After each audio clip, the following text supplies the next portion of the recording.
So the next thing we're going to do is, let's just get rid of that quickly, is we're going to have a look at this bit here, question 49 onwards. It says use the cells A12 to B20 to create a named range called JC. So A12 to B20, let me get that up and I'll explain what a named range is. A12 to B20, that's A and B, 12 to 20. So a named range could be to give a name to a range of cells. So for example, at the moment we know that that name is A12, so that's in there. This is an A13 and H is an A14. But we can name a range of cells so that we can, if we're doing formulas, we can then refer back to that name, and it helps us to do that, and I'll show you a bit more about that later on. And name sounds really easy to do, so here's where the cell is the name of the cell, so we're just going to have to put JC in because that's what it's asked us to do. There it is. So we can do that really quickly. We might have done this before, so capital J, capital C, and then just enter on the keyboard, and that will name it JC. If for some reason you make a mistake, you can go to formulas and name manager, and there's JC, and that's what it's referring to, A12 to B20, and you can delete that if you make a mistake, and then you can start again. The next bit is quite interesting, well, not interesting really. It says replicate this function, show evidence of the creation of this named range in your evidence document. Well, that's evidence for you of JC and what it refers to. So that's your screen print that you need to do to show evidence of the named cell, or named range. So you need to make sure that you are aware of that and that you're happy with that. So print screen out into your evidence folder. That's fine.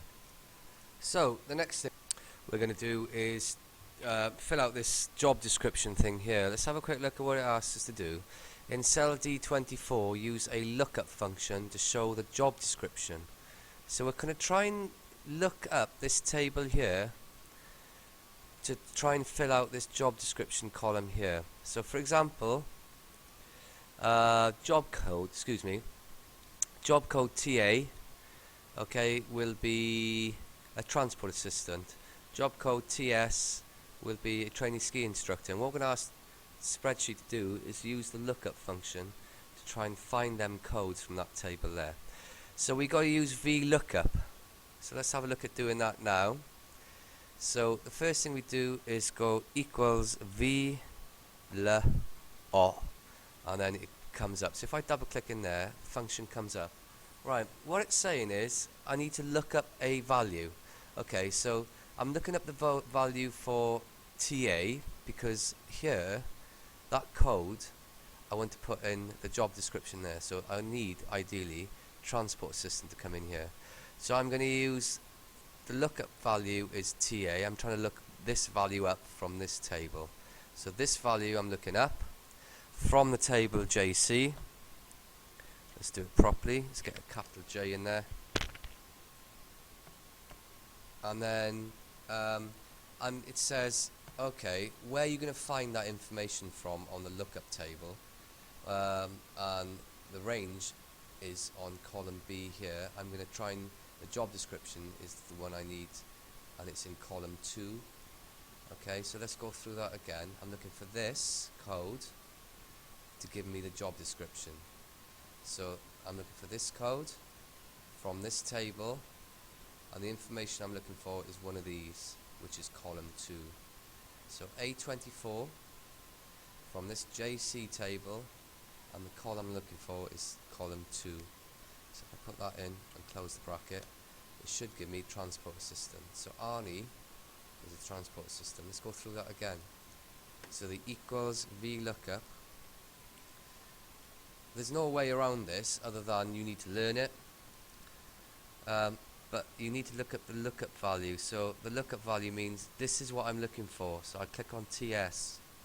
The table I'm using is this one here. We know it's called JC, so comma JC. And the value, the column index I want to use is column number B, or 2. Quite confusing really. Put 2 in there. And that should be TS, which is a trainee ski instructor. There it is.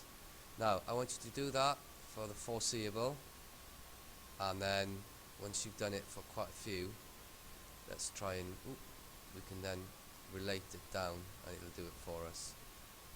Okay, but you will have a VLOOKUP. You do need to understand how they work, and you need to get good at this. This is the bit that you're going to struggle with in the spreadsheet stuff. This is the bit you need to know. Okay, so practice that until you're very, very, very, very bored of it. Okay. It says replicate this function so the job description is shown for each of the other employees. We've just done that. In cell 56 F61, use a function to calculate the total number of hours worked by all employees. So let's have a look at that one. Total number of hours worked by each employee. So we're going to calculate the total number of hours. So to me, to calculate, that's a sum. You're adding up the total number of hours. So let's go back, make sure we got the one. Total hours worked is here. Actually, let's clear this up while we got a chance. Let's get all this in. Hours worked is here, so let's go back to the bottom here and go to equals sum. And what cell does it say? Okay, in F61. So we got F61 there, equals sum. That's how I start mine. Open bracket, and we can just click and drag down, he says. Drag all the way down, and hopefully that'll do that for us. Okay, so 803 hours. We'll do the next video in a second.